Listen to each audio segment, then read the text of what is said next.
Yes, I remember the good old days of EpicSeven. Smogate used to pump out patch after patch. We had collabs left and right, and I used to have a family. Huh? Welcome back. Today we have the most spectacularly content-filled patch I've ever seen. I genuinely think that today might mark Smogate's greatest achievement in terms of generating content, and truth be told, I'm here. So first off, we have two newly announced characters coming to EpicSeven. Elagos, or Lore Forager Senior, is a super badass looking Fire Ranger who has a skill set leaning more towards cleave and reminds me a lot of Commander Pavel. He assassinates someone in true Spy Family style and honestly looks to have one of the most ridiculous base stats and kits in the game. Death Break and Target and 50% CR pushback on skill 3. Self-attack buffs before throwing a bomb on a random enemy and does like 30,000 damage. And he has a crit chance imprint. And he gets a highest attack dragging dual attack. And he's not an expensive ML5. And he's hot. Now I know you might already be angrily typing in the comment section, "Ew, Cleave, I freaking hate Cleave, it's so ugly and unfun, why can't I play the game and take a turn?" It's because this game is boring when we only release 9 broken versions of the same characters like Arrowell, Mediator Cowric, and Spectre Tenebria. And that's not to say I don't understand the frustration of not being able to play against cleavers or take a turn against cleavers, but come on guys, do you really want this? Or this? No? Great. Next, we have Emma Laika's announcement.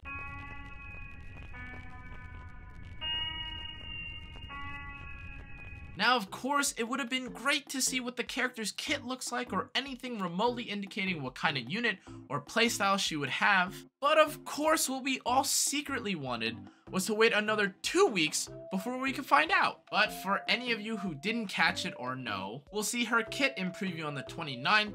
And in my opinion, at least from a glance, her design looks great, though very Phantasy Star Online 2E meets Gundam, Warframe, etc. I don't know, something mech. But moving along, we now have a long-awaited quality of life fix disguised as a major feature in a patch. Now you can accurately determine who picked or banned which characters and see the names of which characters are being picked in the spectator client. Furthermore, they've changed how the MVP gets chosen at the end of match, which I know is something we were so burning and so desperate to fix. And for the final, most cherished, most desired, most heavily voted on change for RTA ever. That's right, it's tabs for post-game analysis. See how much damage your poorly geared, hard to farm for, you definitely regret having built unit has done. Watch in record time as I check how quickly Rand pressed skill 2, skill 3, procced Arnell again,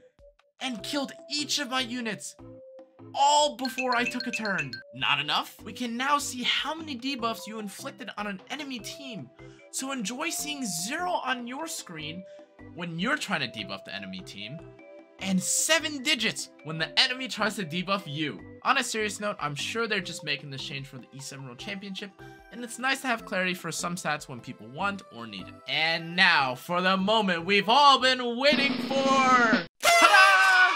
New EEs! Now, let's go take a look at the...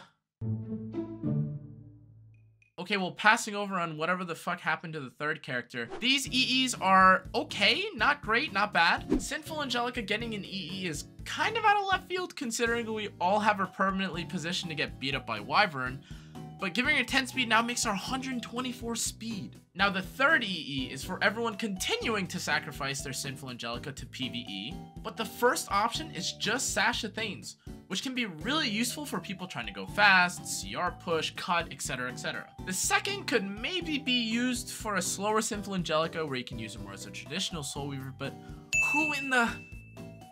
Flawn's EE gives 16% effectiveness, which is probably the most balanced stat you could actually give her. Give her 10 speed and she's the most broken character in EpicSeven. Give her anything else and it's probably useless or meh. Now I like the 16% so I can potentially tag units like Destina if I really commit to an effectiveness build, but these EEs don't actually do too much. The 10% increased CR on S2 seems nice for your slowest donkey units who need to get pushed up, and honestly, 5% decreased CR on S3 is kind of whatever, but honestly has about the same impact as the S2. Now, the only one I could kind of see being relevant is the increased strip chance on S1. A year ago, I would have called this God's gift to Earth in terms of dealing with Cannaaaa, but in present day, this cringe fire unit has the most frustrating buff above his head, so it doesn't really matter. However, this does maybe let Flan counter Bloodblade Karen, which is great because we kind of need more answers to her. And finally, the most important part of the patch notes, it's time for the drop rate banners. Lulika is pretty meh, but her artifact is pretty OP if you get it maxed. Cannaaaa is pretty disgusting against a lot of cleave teams, and his artifact is really good for Remnant Violet. Elagos is coming to banner on the 23rd, and he looks like a hot husbando, but he's not limited, and he's kind of for cleave, so if you don't want either, maybe pass. And of course, who could forget Lua? The character who, for some reason, has an extra turn S2 that strips and sleeps, and then a skill 3 that, oh, yep, that's right, strips again. And this time you get Beguile, which is a lot of damage if you have tanks on your team, resets you, which is really annoying if you exist, and gives speed buff, which, I mean, at some point you might as well just add random buffs, right? Like that character. If you're not gonna pull for the character, I mean, there's probably something wrong with you, but that's okay because she's not limited, right? Gotta save your bookmarks, right, guys, for that limited character that surely is coming out. But in all seriousness, if you don't pull this character, enjoy getting outsped or pre-banning Lua every game, which is what I do because she doesn't exist for me, or I outspeed her, which is not a very good idea. Pull for her if you don't have her. Her artifact is pretty good too. Leica's coming to banner on the 30th and we won't know what she looks like until the 29th. But now to end things off, two small but I think decently important changes are coming to EpicSeven. First off, name changes. This is unironically a huge change to EpicSeven. For years, we've not been able to change our names and kept our old cringe IDs like a bad email we made in 7th grade. But now I can go from Ablicker157 to claiming the coveted, clean Cannaaaa nickname in-game. Wait, what's that? He still plays the game. And finally, you can check how much AP you get from repeat battling when checking the acquired items pop-up screen. Perfect for when I realize that I haven't farmed all 20 billion catalysts necessary to make a unit showcase and need to spend 500 leaves to afford it. Now that's the actual end of the patch notes this week, but something I also forgot to mention was the fact that Smilegate is extending the Mystic Summon round by 3 weeks and having a second round. So yes, it's time to lose Wallachgoon again. But that'll be it for today's patch notes, guys. If you enjoyed today's video, make sure to like, comment, turn the notification bell. Thank you so much, and subscribe. Let me know what you thought of the patch if you wanted more, and if you agreed with Smilegate announcing an announcement of an announcement. Anyways, I'll see you guys later. Bye-bye.